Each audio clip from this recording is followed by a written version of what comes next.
Distinguished guests, if you could take this opportunity to silence your cell phones, we're going to start the program in 2 minutes.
Distinguished guests, thank you for joining us here tonight. Please welcome University at Albany Provost Carol Kim.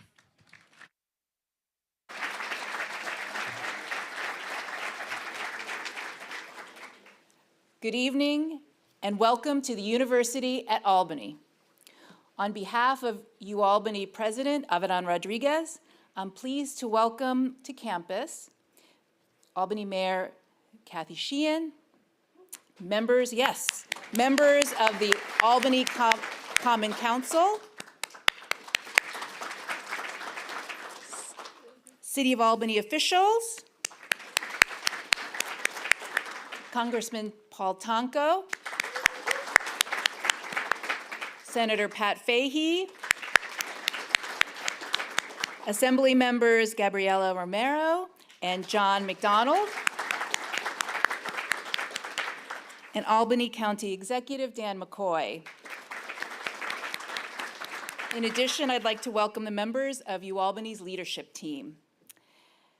This building, known as ETech, is home of UAlbany's College of Emergency Preparedness, Homeland Security, and Cybersecurity. In this college, we have established new programs in game design and development, and we're training the next generation of cybersecurity experts. ETech is also home to the New York State Mesonet, the State Weather Risk Communication Center, and research initiatives in atmospheric sciences and environmental science. Here, we are leveraging AI to improve weather prediction and finding interdisciplinary approaches to enhance our understanding of climate and weather. Just about 3 miles down the road, on our downtown campus, we recently opened the new home of our College of Nanotechnology, Science, and Engineering. In this state-of-the-art building, which was once the Albany High School, engineers and scientists are being trained in high-tech careers in our region's growing semiconductor industry. And these are just a few examples of the impactful work that's being done on our campus. Whether they're studying for degrees in public policy, nursing, business, the arts, computer science, or education, UAlbany's students benefit from earning their degrees right here in Albany. This city offers our students access to internships and collaborations with New York State agencies, proximity to our many wonderful arts and cultural events, and the incredible opportunities that the National Semiconductor Technology Center brings. UAlbany is an institution on the rise. Our enrollment is increasing, our research spending is growing, our academic offerings are expanding, we're rising in the national rankings, and our impact on the regional economy topped $1.1 billion last year. And we're doing it all right here in the city of Albany.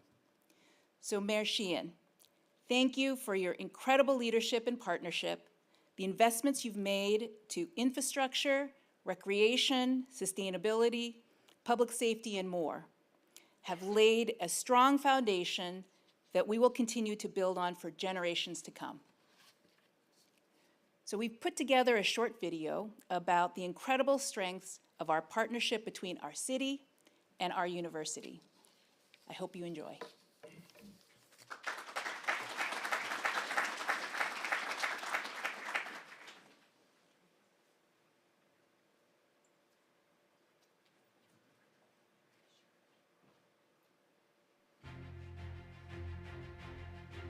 The University at Albany is an engine of opportunity for our students, our faculty, our researchers, and our city. My name is Avidan Rodriguez, and I have the honor of serving as president of the University at Albany. Here, we are investing in world-class research, innovative academic programs, and strong partnerships. Our impact was measured in a recent report that shows UAlbany contributes $1.1 billion to the capital region's economy every year. For every $1 we receive in taxpayer support, we generate $16 in regional economic impact. UAlbany is training the workforce and developing innovations that will power the regional semiconductor industry.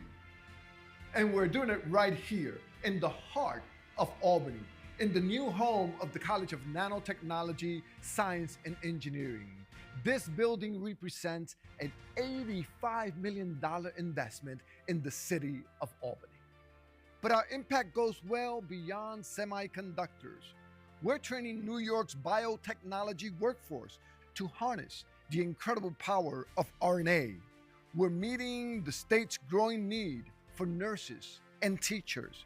We're building climate resiliency in Albany's South End, and we're leaning into our strengths and leveraging the unique benefits of being in New York's capital city with innovative academic programs in game design, atmospheric sciences, artificial intelligence, cybersecurity, public policy, and so much more. The University at Albany and the City of Albany are powerful partners. A strong UAlbany means a strong Albany, a strong capital region, and a strong New York. Together, we are showing the world that we are building the future right here in the city of Albany. Together, we are unleashing greatness. Go Great Danes!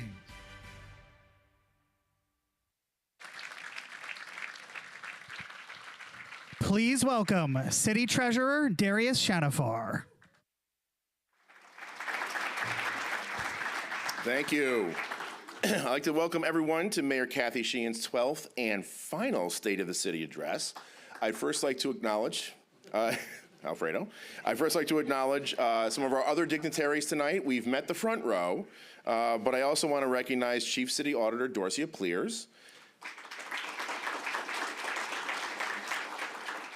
City Court Judges Josh Farrell, Holly Trexler, Bill Kelly, and Marisa Franchini. I'm going to throw John Riley in there, even though it's not on my list. So Judge Riley, I hope you're here too. Family Court Judge Regia Rice. We have Council President Corey Ellis. Council President Pro Tem Kelly Kimbrough. Council Majority Leader Ginny Farrell. And members of the Common Council, Sonia Frederick, Deb Zamer, Rich Conti, not Libby Post, Jack Flynn, Alfredo Ballerin, Tom Hoey, Megan Keegan, and I see Owusu Anani back there as well, along with City Clerk Shaniqua Jackson, who doesn't get recognized enough, so welcome.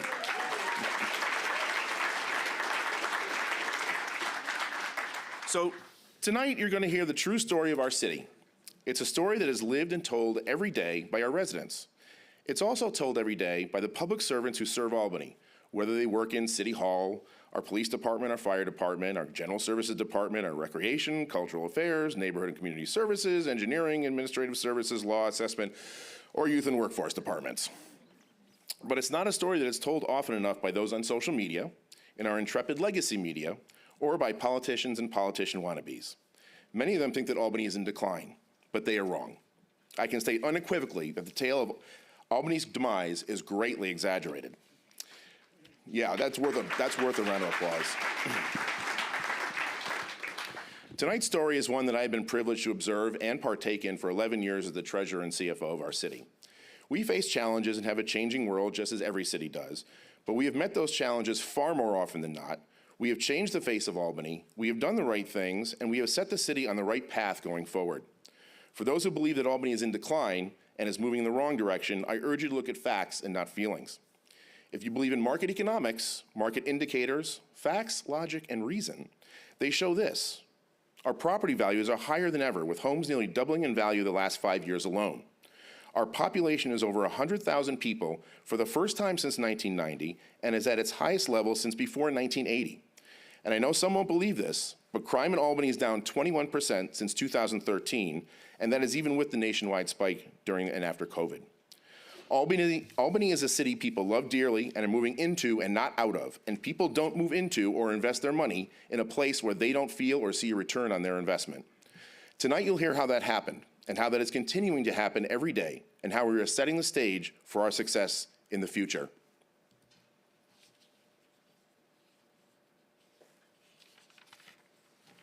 I think we're going to see a video.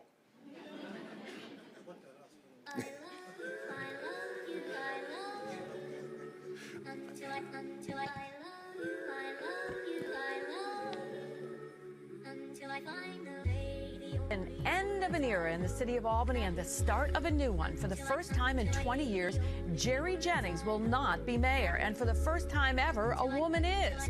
Kathy Sheehan is now the mayor of Albany. She's very realistic about just what challenges are ahead of her. Facing a $16 million deficit. A $16 million structural deficit. And she's looking at ways to combat the capital city's biggest challenges that lie ahead.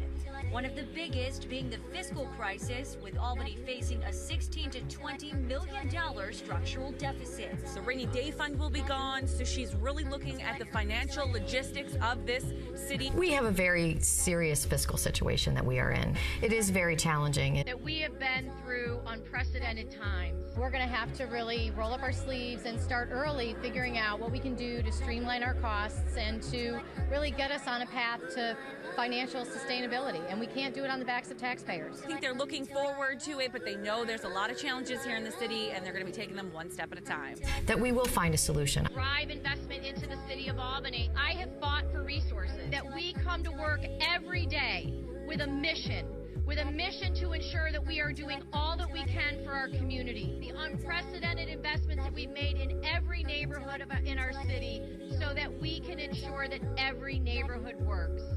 Sheehan says she's looking forward to taking on new projects with a different approach. She does want to continue some of his programs while implementing her own. Including our residents in the decision making. With a holistic plan, recognizing that all of our departments have a role to play in making sure that our neighborhoods are strong. And I want to make sure that we have a strong relationship with those partners, and I look forward to working with the governor moving forward. Mayor-elect Kathy Sheehan, congratulations tonight. Thank you. All right, Greg and Dory, there you heard it first here tonight from the newest mayor. January 1st, for the first time in 20 years, the city of Albany will have a new mayor. It is Kathy Sheehan. Back to you. Pride in our city, pride in what we accomplished, pride in how we responded, and pride in how we are going to build back better. It's now my distinct honor to introduce the 75th mayor of the city of Albany, Kathy M. Sheehan.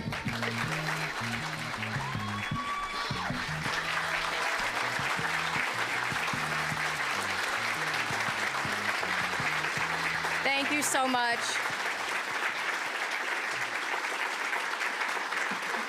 Thank you, Darius. Thank you so much. I want to thank everyone for being here. And I want to start by actually giving a shout out to my amazing team. a small but mighty group of people who work in the mayor's office, who made tonight possible, who created this incredible display of the work that this city and this workforce has done and what we've accomplished, and who worked very hard to put this night together. So thank you to Ajale and Ann and Nyla, I don't know where you are, Allison, David, I can't see anyone, Elaine. This is a wonderful team, and I'm so grateful for them. So thank you very much. And we can't forget the voice of God, Harry. So again, I want to welcome all of you here tonight. I want to point out that it's amazing that I look exactly the same right now as I did in that video. But you know, our community is a great community because of the people who care about it. And this year we lost some people who care deeply about our community. Those who worked for the city, who worked very hard for our city, and those community leaders who really put in extra effort to make our community great.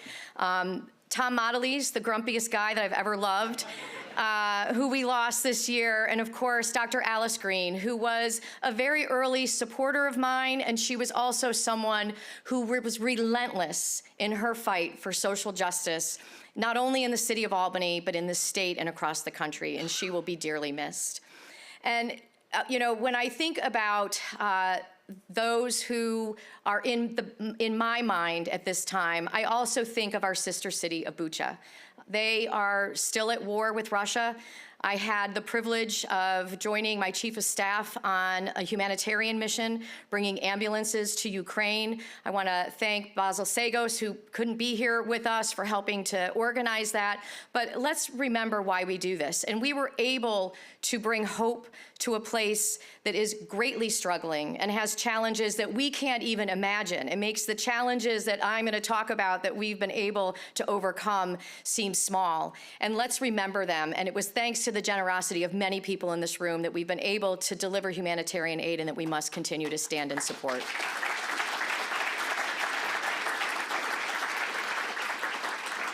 So, as we saw in the video, we started with some pretty significant challenges. We were the most fiscally stressed city in the state, according to our wonderful comptroller. We had a looming issue with the landfill closing and not knowing where we were going to put our garbage and what we were going to do with the debt that we had incurred to expand the landfill. And so when I was sworn in, I had a list. I had a list of the challenges that were top priorities, including our aging infrastructure, the fact that we had no rainy day fund left, the structural deficit that we talked about. We had very high levels of poverty. The landfill was closing. There was a perception and a reality in some cases to the feeling that there was an inequity in how the city delivered its services. We were dealing with a very outdated city hall with systems that had been purchased in 1999. Vacant and blighted buildings were something that people were very concerned about. Many of our public spaces hadn't been touched for decades, and we were dealing with the impacts of climate change. And so we had to start with what we were doing within the walls of City Hall and our various departments. And because of the incredible efforts of a team of people, we were able to create budgets over time, sharpening those pencils, looking at opportunities, talking with our partners, and fighting for our fair share. We were able to make the case that we needed to balance our budget, but we needed to have the fair share that the capital city deserved. As we know, we've heard the story before, 64% of our property is tax exempt. Most of that is owned by the state. We have to plow the streets and fix the sidewalks for that workforce that comes here to work every day. And we needed to ensure that we got our share fair. And our unions worked with us. Our firefighters unions went to the Capitol. Pat Fahey, John McDonald, Neil Breslin, Darius Shanfar, and many of you who are in this room went and fought and made the case. And because of that advocacy, the governor announced that not only are we getting an additional $5 million this year, bringing our capital city funding up to $20 million, but that she's committed to making it permanent.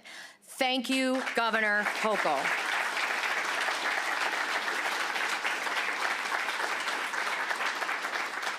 So no budget since 2014 has relied on deficit spending. And not only did we not rely on deficit spending, we tackled our biggest challenge, the landfill.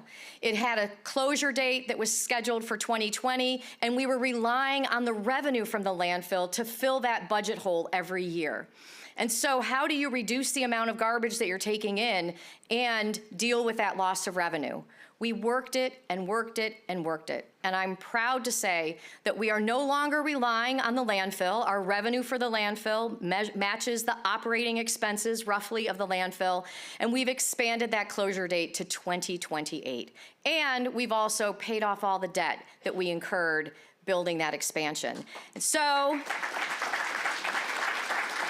the cliff that kept me up at night has now turned into a slope that's even more gradual than the hill that is our landfill.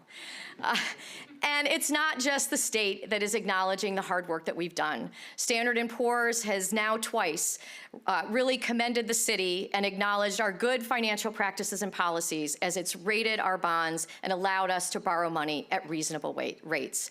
And so I want to, again, thank everyone on my team who worked hard to do this, because without this basic work, it's really hard to do all of the other stuff that we dream about and that we want for our city.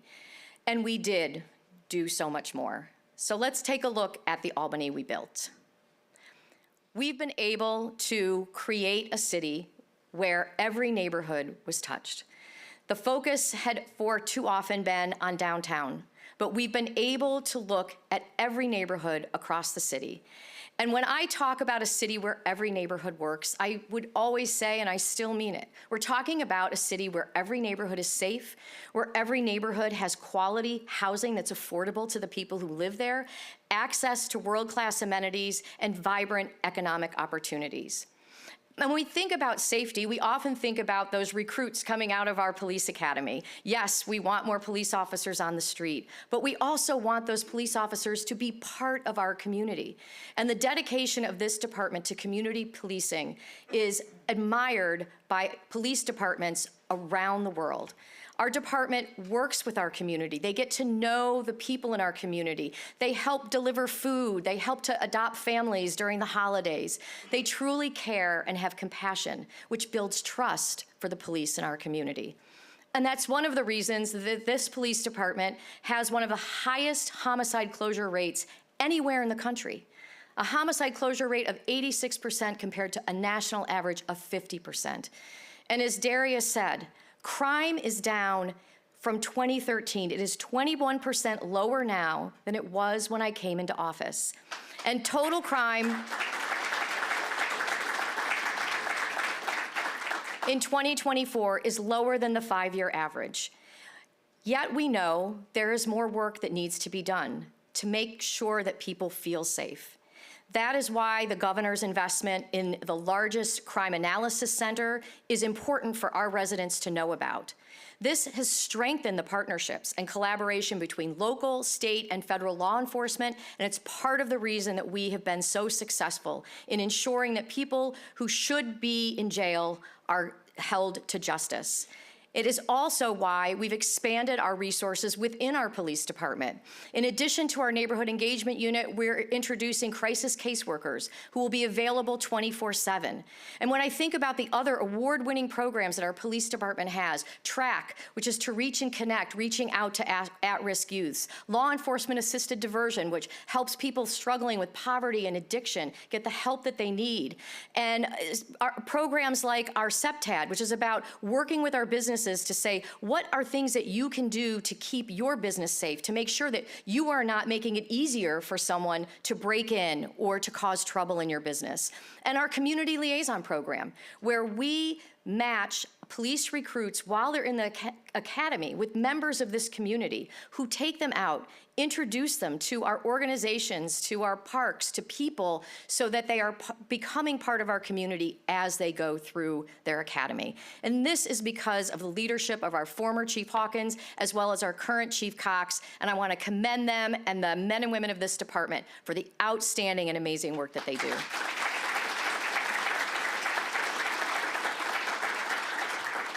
And working alongside them is our fire department. And so much more than just fighting fires, which they do, and they do incredibly well. Our fire department is on the front lines of healthcare in this country. The reality is that they are typically the first ones to show up when somebody is in a health crisis. And we have seen a significant increase in the number of calls for suspected drug and alcohol-related incidents. And so our fire department must continuously invest in training and in having the tools that they need to respond to this crisis. And I want to thank Chief Gregory and his leadership team and all of the members of this fire department for stepping up and being on the front lines of healthcare and helping to address the issues that we are seeing and the crisis that we are seeing. Thank you. And this is a national mental health crisis, and Albany is not immune from it. But we are not going to stand and wring our hands and say there's nothing we can do. We have in our county executive, Dan McCoy, someone who has tasked his Department of Mental Health, his Department of Health, and really the resources that are available to him to say we have to tackle this issue. And the City of Albany is investing alongside him.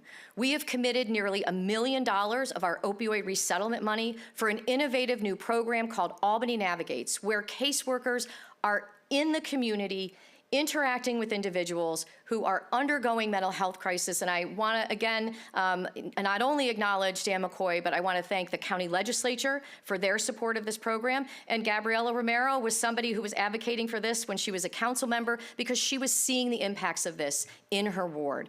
And so this is a partnership that started, and well, let's hear directly from them. Joseph's House and Shelter provides non-judgmental services to end homelessness. We're truly serving anyone and everyone in need of care, sometimes people who can't be served by any other program because of their specific disability, their specific situation.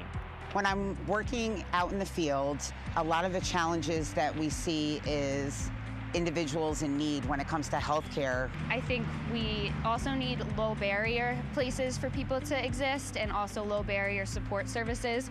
People experiencing homelessness have been through an immense amount of trauma, and I think they deserve to be treated with respect as all people do, and I don't think that's always the case in our society. Albany Navigates has been just an incredible shot in the arm for our outreach services program.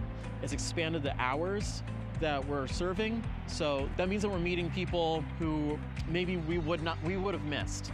I also think it's very great that Mayor Kathy Sheehan is involved in the process because it really makes sense to have the leaders and those in the appropriate positions care about what's going on. It's the best way to be part of the solution and not the problem. She definitely empowers us to do the work that we do and bring our energy every day. Our team has been out doing the work for almost 8 months now, and on a daily basis we have regular contact with the city mayor's office and the county legislators. I want to say the vibes that she brings to a meeting is really, we walk away feeling empowered to do the work that we're doing. She's empowering us to bring the services that we can offer straight to the streets to serve the population that we're serving.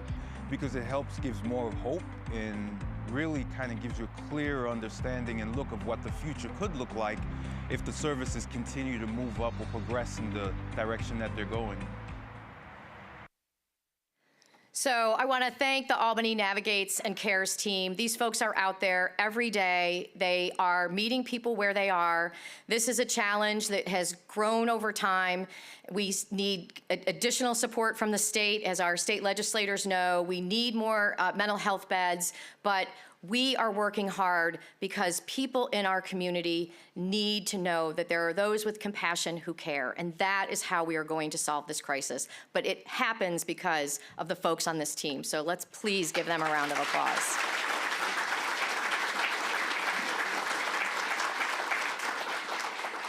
And communities are safer when we have housing that's affordable to everyone in our community. I want to shout out a few projects, but we have so many units of housing that we've been able to build over the last 10 years. I can't possibly speak to all of them, but Steamboat Square is one that's really special.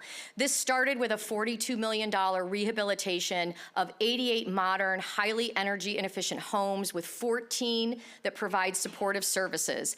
And the innovative thing about this project is that it includes a geothermal system that provides heating heating and cooling to low-income apartments at a price that those individuals, that the individuals living there can afford. And that geothermal loop is eventually going to power hundreds of units in Steamboat Square, including townhomes that are across the street from Steamboat Square, really bringing hope to families and giving them the help that they need. And I want to thank the Albany Housing Authority, Executive Director Chiquita Darbo, and the Chairman Mike Whalen for their continued commitment to individuals in this city and to recognizing how important this is to the future of our city.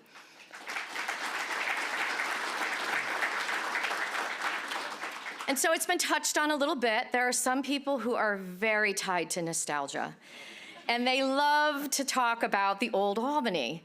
And I, for one, did love the Palladium. I remember bowling there. I remember taking my son bowling there. But when the people who owned it retired, we were concerned that we were going to have another empty building with a huge crumbling parking lot. And instead, we were able to utilize the resources and the economic development tools available to us to bring a new beginning to Pine Hills, to bring new residents and new vibrancy to this neighborhood. And we've done it over and over again. The neighborhood around Albany Medical Center was one of the most dangerous neighborhoods in the city, but we put together a plan, we brought our partners together, and now we have housing and a mixed income neighborhood surrounding Albany Medical Center. We've been able to reimagine areas here near the University at Albany. There are new market rate apartments that are very close by, and there's also new private student housing that is available and paying property taxes to the city of Albany, utilizing spaces that were underutilized. And then, of course, this, who wouldn't be nostalgic for a 1950s concrete bunker? I know. I had people protesting me when I dared to say, let's build housing, like our 2030 plan suggested, housing, dense housing near our largest employers. I mean, one of those people protesting me was even my brother-in-law. I'm not kidding. And so we made way for the rise and all of the new amenities, including the post office, which is moving back, that is there. So to me, this is a huge win. And this is what happens when a city is on the move and it continues to grow and meet the needs of the people who are coming here. So for those of you who missed the mattress store, go out to Central Avenue in Colony. They sell plenty of mattresses out there.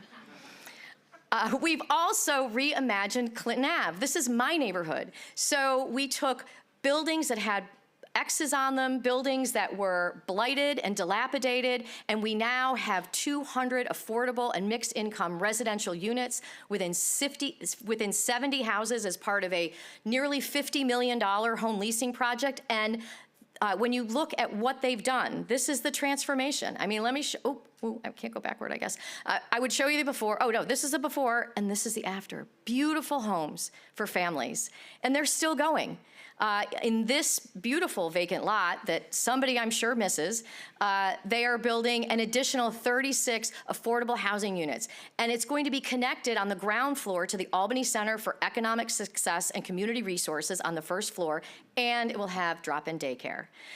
So we also see empty parking lots being turned into new housing along Broadway, including a project, Industry Apartments, which is the first market rate all-electric housing project in the city of Albany. Pat Fahey, I know that you are pleased about that.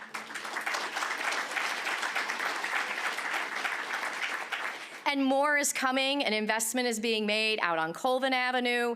The beloved fire signal equipment building has been transformed into community space connected to 51 apartments that are affordable with wonderful amenities. The Kenmore has been transformed into new housing. And for those of you who back in the day remember the old, first it was the Times Union building, and then it became ORPS, the Office of Real Property Services. And this is what it was, and this is what it is. Again, new apartments, 132 apartments, all of them full. And we are working with our ARPA funding and Habitat for Humanity to take vacant lots like this and turn them into new homes. 100 new affordable homes being built across the city of Albany.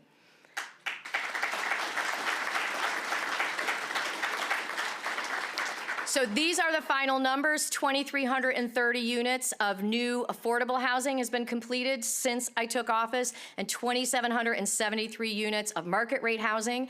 We're going to talk to the council on another day about the importance of continuing the momentum of building market rate housing and finding solutions to be able to do that. But this happened because a lot of people worked together. But it started with a project. And again, there were the naysayers, when the city of Albany and the cities of Schenectady and Troy had the audacity to apply for the very first Bloomberg Philanthropies Public Arts Challenge. And we were told it was a waste of our time, but it wasn't a waste of our time. Not only did we win the challenge, but it helped to focus resources, and it helped to focus people who might not ever think about vacant buildings on what it means to a community when you lose a building by placing lights in the windows of vacant buildings that pulsed off and on. And we engaged the community. We had local artists who were involved, and it was an incredible demonstration of how the arts can help us transition from the blight that you see here on the left to and you see the after, to new houses. It brought new investment. It brought new opportunities to secure grant money.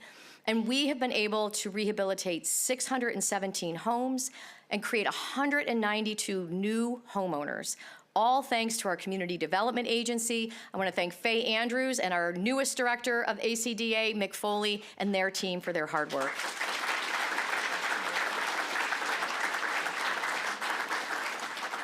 Breathing Lights also inspired some students at Albany Law School, and I know that Dean Carlarn is here, at Albany Law School to say we want to be part of the solution. And so they worked on a number of projects helping us to understand other innovative things that we could be doing to hold property owners accountable for their properties. And then John McDonald stepped up. We got zombie property legislation through, thanks to he and to Pat.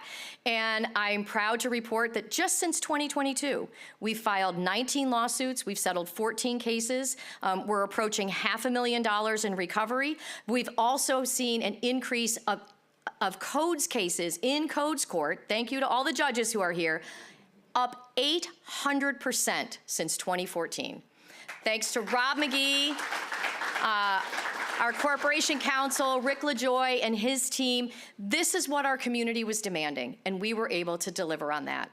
And then we created a Department of Neighborhood Services because we realized that we had all of these resources and we needed to make sure that we could help people navigate through them.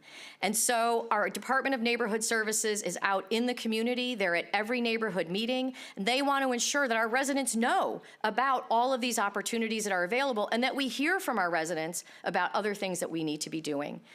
We brought C-Click Fix under the auspices of this office, and we've seen a 79% increase in on-time C-Click Fix responses. I want to thank the Common Council and Ginny Farrell for her leadership in getting C-Click Fix turned back on when we had a little hiccup there. And I also want to thank Sarah Camp and her entire team. This is what people want. They want accountability. They want to know where their taxpayer dollars are going, and that we are responding. And we're delivering on that, and we're continuing to get better every day.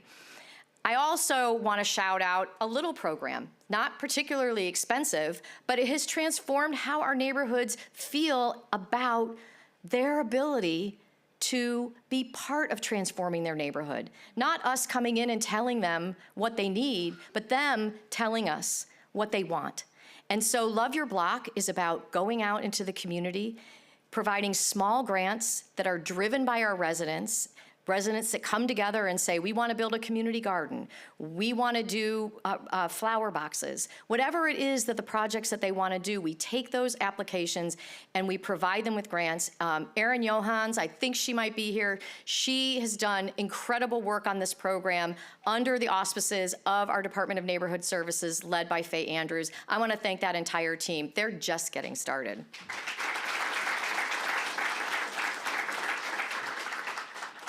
We also realized that having our Department of Engineering under the Department of General Services was ineffective, that we could do better for our residents by pulling that department out, creating our own department. Our new city engineer, Howard Goebel, has hit the ground running, and we are now working better together, getting more projects done, and getting more funding for those projects from federal and state resources. So since 2014, we've paved 204 miles of streets. Every year, we fill more than 13,000 potholes. We've replaced 70 miles of sidewalks, and we've created 13.6 new miles of bike lanes and pedestrian paths. So we are focused. We still have more to do, but that is a lot of hard work. And we live in a city where many people use alternative transportation methods. They ride the bus, they bike, they e-bike, and so we want to ensure that our streets are safe. This is what New Scotland Avenue looks like now. And now I'm going to say this, and nobody can jinx it, okay? This is the only project that I've ever worked on in the city of Albany where after it was completed, not one single person complained. So nobody can come up to me and complain.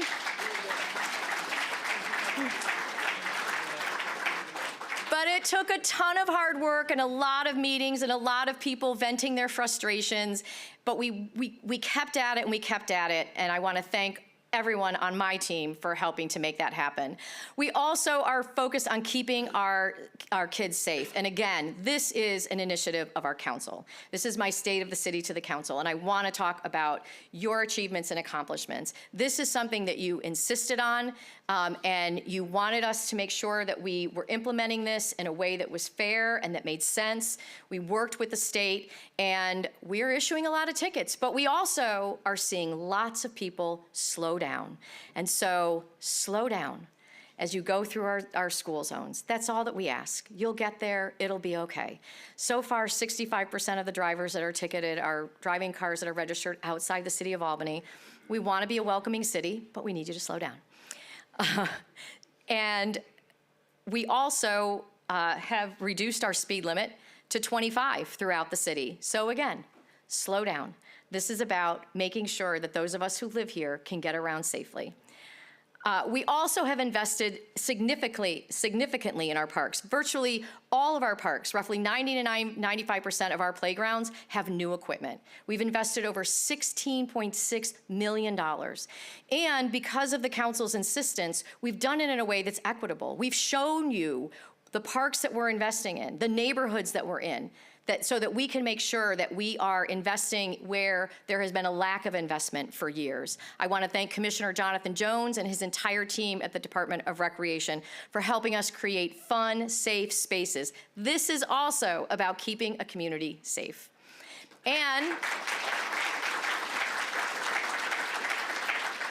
brought to you by the American Rescue Plan again, the creation of 2 new community centers in our city. And I am going to call the Hoffman Community Center, we're going to be marketing it as Albany South as new, because it is going to be completely new.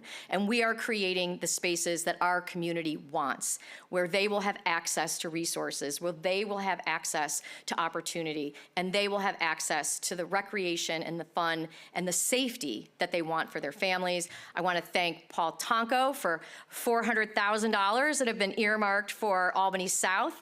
Again, really the commitment that you've had anytime we've talked about projects like these, you've always been there for us. Trinity Alliance is also creating new community space in the South End, thanks to a $10 million grant from the EPA to turn their headquarters into a new opportunity for residents in the South End to, again, have access to the amenities that they need. We're reimagining and rebuilding the Washington Park Playground. Thank you, Pat Fahey. We're going to spend that money you got for us. Don't you worry. And Tricentennial Park, which looks like this and is closed every winter because it's concrete, is being reimagined into passive space. Don't worry, Tom Whalen and his dog will still be there. This is a picture of a park that inspired me to reimagine Tricentennial Park. And we also, of course, are replacing the 100-year-old Lincoln Park pool thanks to a $10 million SWIMS grant from New York State. So thank you again, Governor Hochul. This new amenity is going to be phenomenal, and a place that once leaked almost 500,000 gallons of water, sometimes a day, maybe I'm exaggerating a little bit, I don't know, nobody knows, but it leaked a lot of water, it is going to be transformed.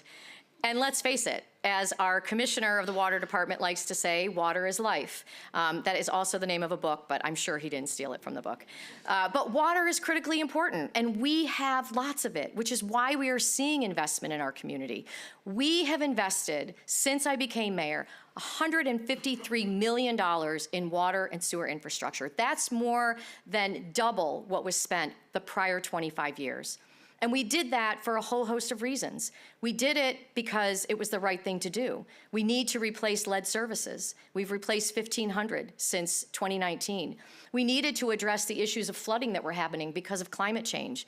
We've created swales and retention areas and done all kinds of things to try to make sure that we are holding the water back so that our neighborhoods don't flood. And we committed to cleaning the Hudson River. All of us talk about the efforts of getting ourselves closer to the river, but if that river is polluted, what's the point?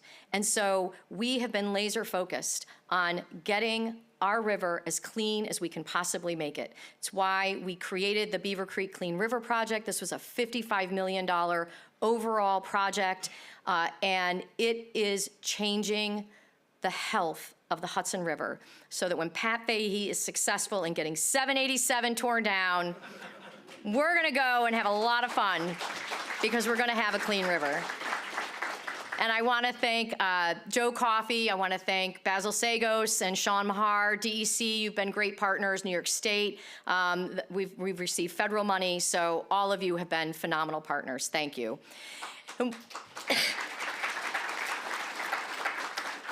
And we also challenged our Department of General Services to create a new plan for forestry in the city.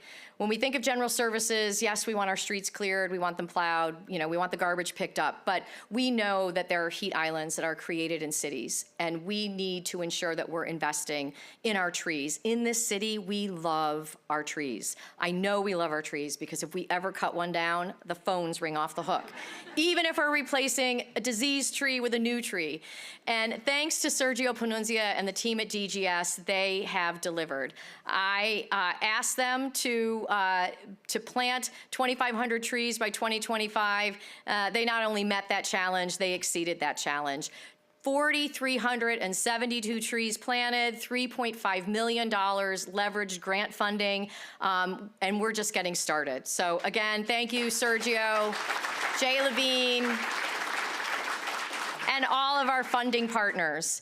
And we have been committed to sustainability. When I became mayor, we inherited this plan on how to save energy, but I said to those who helped us create the plan at the state, I don't have anyone here whose job it is to implement this plan. If you could fund a position for me for 3 years, if we get the savings that you say that we're gonna get, then I'll be able to pay for that position myself. And so they did. I couldn't believe it. They said yes. They did, and we funded, and we received that position, and now we funded that position. We have an Office of Sustainability. We continue to be innovative. We purchase 100% of our electricity for city operations now from renewable sources. We did our streetlight conversion, which resulted in $9 million in savings for the city. Fleet electrification that is happening that is going to save thousands and thousands of kilograms of greenhouse gas emissions. And we've secured hundreds of thousands of dollars in funding. So thank you to my Office of Sustainability. They do an outstanding job. And to the Sustainability Advisory Committee. And a safe city is a place where we have fun, safe activities for people to do. And my Department of Cultural Affairs, under Alay Medina's leadership, knocks it out of the park. Over 150 events over the last 12 years. Just this past year, over 100,000 people attended our Tulip Festival. And again, we're just getting started because we're creating, again, thanks in part to ARPA, new fun spaces for us to have events, like the Clinton Market Collective, the Skyway, and this new underpass, which is a bridging our downtown to the warehouse district. So stay tuned because there is way more fun to come. We're also really looking at the revitalization of Clinton Square. You know, the $10 million investment that the state made helped to catalyze hundreds of millions of dollars of investment in our Clinton Square. And when we look at what we can accomplish as we move forward, we're just getting started. And so, as Darius talked about, we've grown our population. One of the things that I look at is, well, how did we help people who were living in poverty? And every time that we look at projects that we do, that is a focus that I have and that I think about and that I talk about. Because a lot of times we talk about helping bring more jobs, but are we really accomplishing that? When I took office, 29% of our residents live below the poverty line. We have lifted more than 6,700 residents out of poverty, including 3,800 children. The numbers are still too high, but the work that we are doing and the way that we are approaching it is working. And so I want to thank my team for recognizing how important it is to remain focused on these numbers as we move forward. We've also grown our tax base. We've added billions of dollars of taxable property to our tax rolls. We have done an incredible amount of work lifting people out of poverty by focusing on our youth. 8,500 young people have participated in our summer youth employment program since 2014, and they are 60% more likely to graduate from high school when they participate in that program. And we know that having that high school diploma is the first step towards getting a good job and being successful and being able to move forward with your life. We've had a number of incredible partners and programs, including the partnership with New York State DOL, which is helping us to have a year-round employment program now for our young people. I want you to meet Charlize. She's a member of our human resources team. She's a summer youth employee. And there are many people in this room who I know could raise their hand and say that they participated in the program. Our workforce services department since 2014 has placed over 6,200 people, almost 6,300 people in jobs. And we've provided benefits to help skill up more than 1,246 residents. And these are skilling people up to really good jobs. Most new employees have seen substantial wage increases, with the average minimum starting salary of people participating in this program reported at $20 an hour. I want to thank Deputy Commissioner Raphael Tucker as well as Commissioner Jonathan Jones for their commitment to ensuring that we are lifting people out of poverty.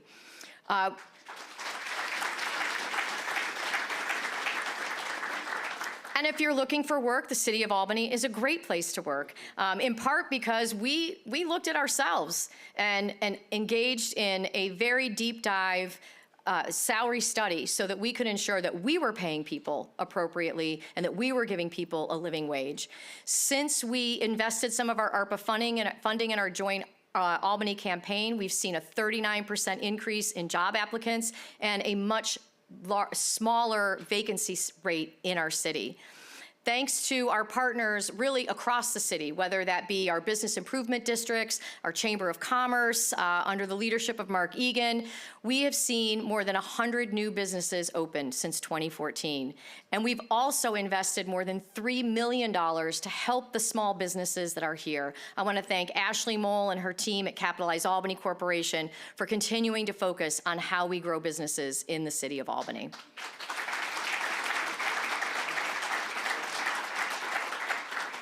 One place that is an incredible partner is the Port of Albany. And I think it's important, a lot of people don't know what the port does. And I'm so glad that they are able to be here today. I want to welcome Rich Hendrick and his team.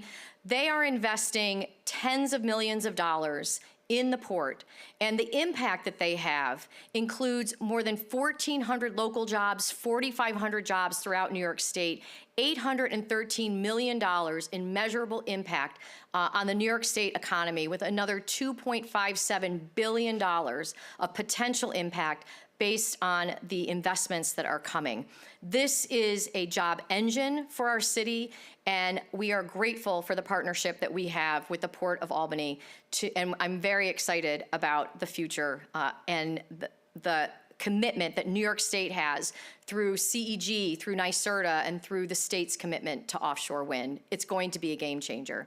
Which brings me to why we are here now. We heard the president talk about the financial impact that UAlbany has on this region. It's worth repeating, $1.1 billion. Students spend money here, and visitors spend money here, and that doesn't even really capture what we are starting to see happen now, because the investments that are being made are going to truly be transformative on the businesses that are looking to locate here and on the future of this entire region. I want to thank President Rodriguez, Provost Carol Kim, who is with us today. Thank you for speaking as well. And everybody at UAlbany, you've been a great team. Doesn't this place look great? We are in the E-Tech building in part because I wanted to really highlight this space. A lot of people haven't been here, but this is a huge commitment, and part of the reason they wanted to build this here, and part of the reason that they're able to get funding, is that cities are incubators for the very work that is happening here. And we are going to partner alongside you to make sure that that fulfills the promise that you make to your students of having real life opportunities to impact communities with the work that they're doing. The investment that Governor Hochul made, $75 million, half of it went to the new engineering school where we cut the ribbon just last year, an incredible facility reutilizing an old high school, a huge success, huge win for the city of Albany, as well as the investment in the AI supercomputing capacity as part of Empire AI. So this city is a great incubator to do work, and that is why I wanted to be here. Because when I was sworn in, one of the things I could have talked about was the stress between the relationship between the city of Albany and the university. There had been a very unfortunate incident shortly before I became mayor involving some students that got a little bit out of hand. And so residents were frustrated and upset. But we were able to build partnerships and to identify those places where the University of Albany is a critical partner, a critical, vibrant part of our economy. And I'm so happy to have been part of telling that story and growing that partnership. And that partnership is about not only the investment in AI that's happening here, but the investment all along the Erie Canal. I've heard the governor say this, right? She wants to create a high-tech Erie Canal. So why am I talking about Syracuse and the chip fab investments that are being made there and the 50,000 jobs that are being created? Because those are 50,000 jobs that are being created across the state. And what's happening here is going to impact what happens in Syracuse. What's happening here is going to impact what's happening in Global Foundries in Malta. And what's happening in Global Foundries in Malta is going to impact what's happening here. This is about us being a region and recognizing that the city of Albany has an unprecedented opportunity to be part of that growth. $1.5 billion, 1,500 manufacturing jobs, 9,000 construction jobs just at Global Foundries. And then Albany is next. New York Creates was officially secured $845 million to host the nation's first National Semiconductor Technology Center. That is a big deal.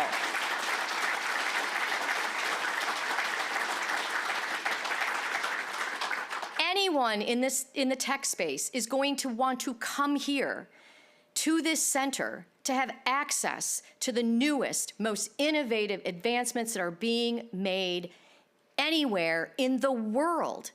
And so we need, again, to ensure that we're creating the city where they are going to want to live, where they are going to want to establish that business, that they are going to want to be a part of. But this would not be possible if it were not for President Joe Biden, for Senator Chuck Schumer, Senator Gillibrand, Congressman Tonko, Governor Hochul, and our entire state delegation, everyone who came together, CEG, the business community, to make this possible. They looked really hard at where they were going to place this center. They talked to lots and lots of people. I was grilled on the phone by people from the Department of Commerce. This was not an easy win, but we won it because we have what it takes to make this successful, and don't let anyone tell you differently.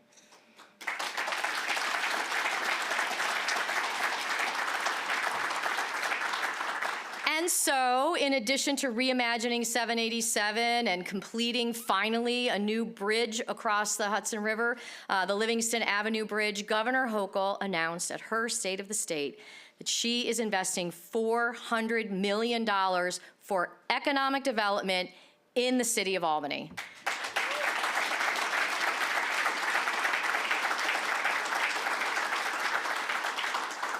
And it's because of these other investments that are being made. It just makes sense. We have to get ready. All of these projects lay the groundwork for major economic development in our community.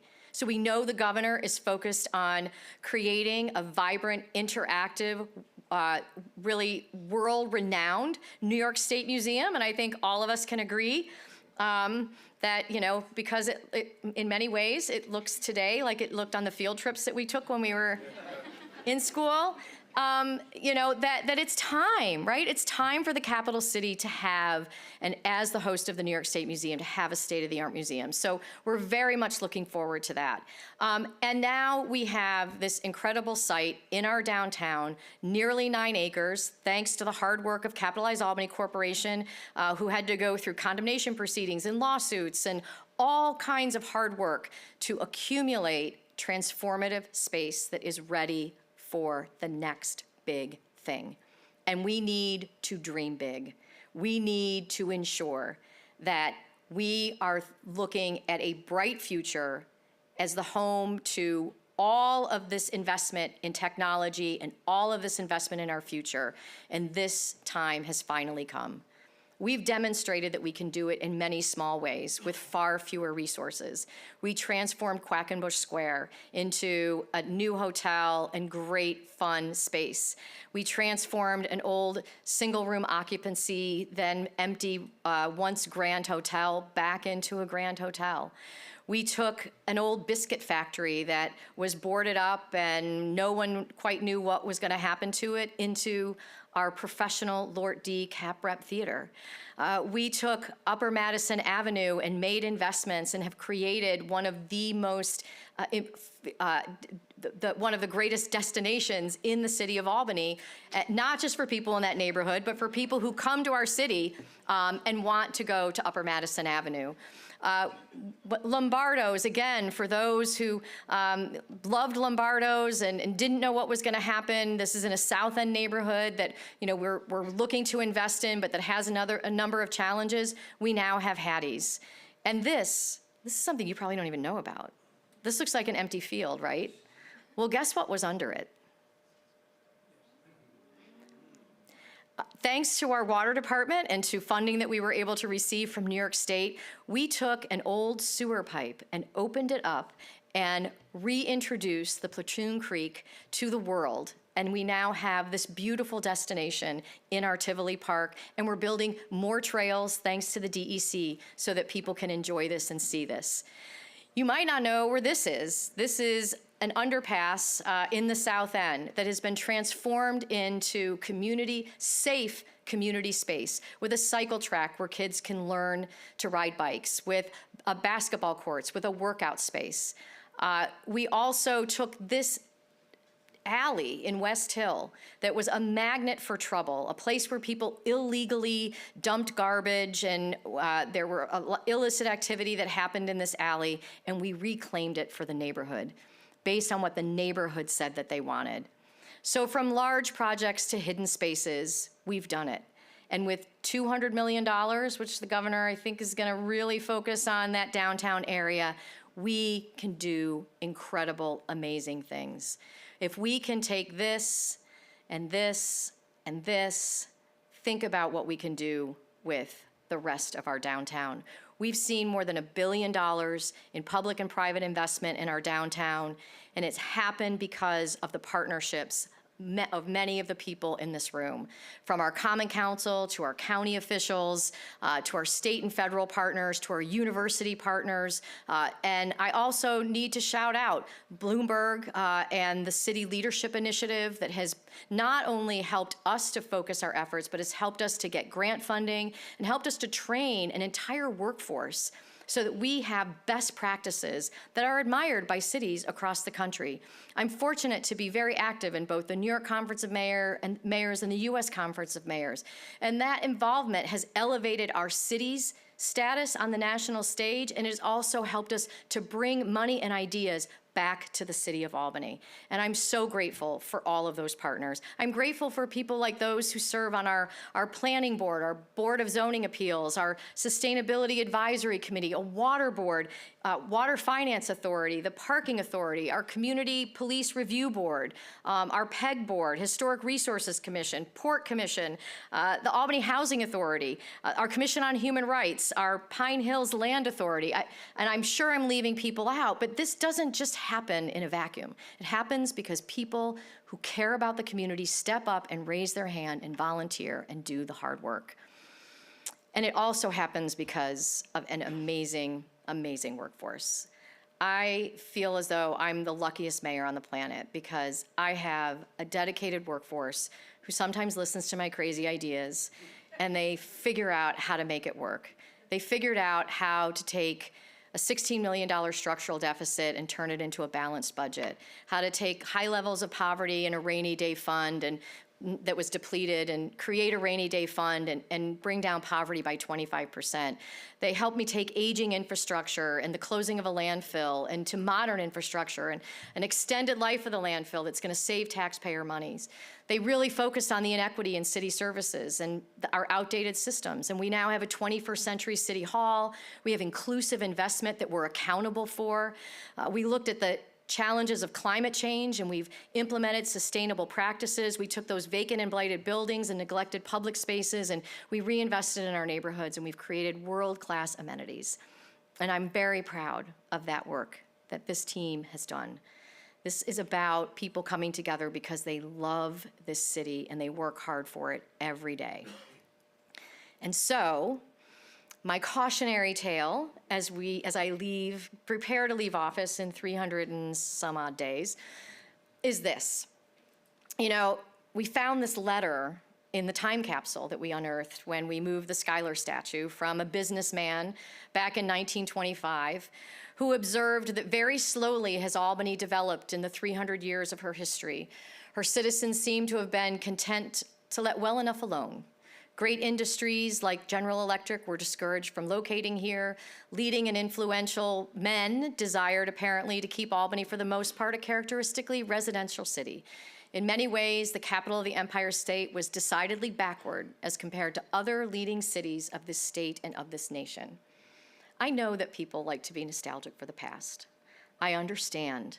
There's a certain sentimentality to what were perceived as the good old days.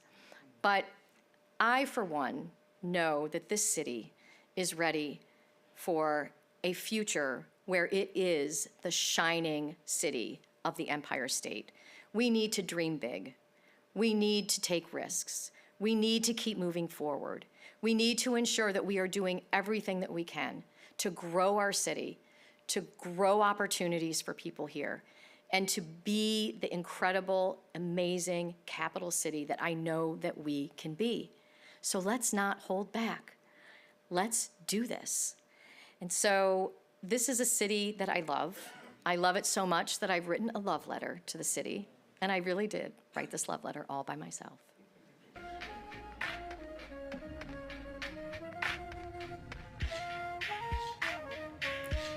Dear Albany, when I first laid eyes on you, you were celebrating your 300th anniversary as a city. I was just passing through, but I couldn't quite shake the feeling that I had found someplace special. Not long after that fateful visit, a new job brought me back. You became my home and stole my heart. You are a place steeped in history, and yet you are endlessly captivating. A city that nurtures new ideas and traditions all at once. I love the grandeur of your architecture, the charm of your neighborhoods, your local coffee shops and restaurants, your theaters, symphony, free plays in the park, museums, and galleries. I love the mighty Hudson River, the serenity of your parks, and the vitality of your festivals, street fairs, and parades. I love that you are always changing, yet comfortably familiar. It is not surprising that those of us who choose to live here feel so strongly about you. We fight for you and cheer you on because as much as we love you, we know you love us back.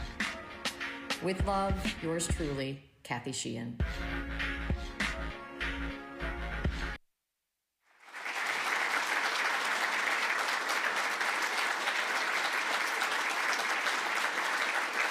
So, I want to round out the evening by talking about a business that is also near and dear to my heart because they've been with me since the very beginning. Nine Pin Cidery was a dream that existed in our warehouse that started in our warehouse district, brought to us by Sonia and Alejandro, who had this crazy idea of starting a hard cidery, and they could only imagine, I remember them talking about when maybe they could afford to get one big vat to process it. They were using little plastic ones. That business is now gone global. It is a business that has grown and grown and grown. It is a business that employs dozens of people, and I have a little video. Cider in the warehouse district at Albany, and I'm sitting here sipping on a delicious cider called Kathy's Legacy Lemonade. We crafted this cider with Nine Pin's base blend and added fresh bergamot and lemons to create a cider that's bold, refreshing, and legendary, just like Mayor Kathy Sheehan. We want to thank her for everything she's done in terms of her foresight and rezoning the warehouse district.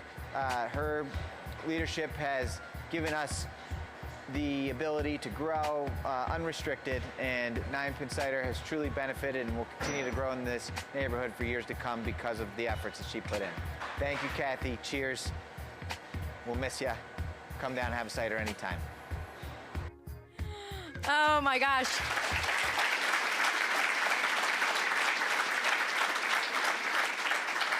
So I didn't know that video was there, but that's very nice. So yes, they did create a Kathy's Legacy Lemonade.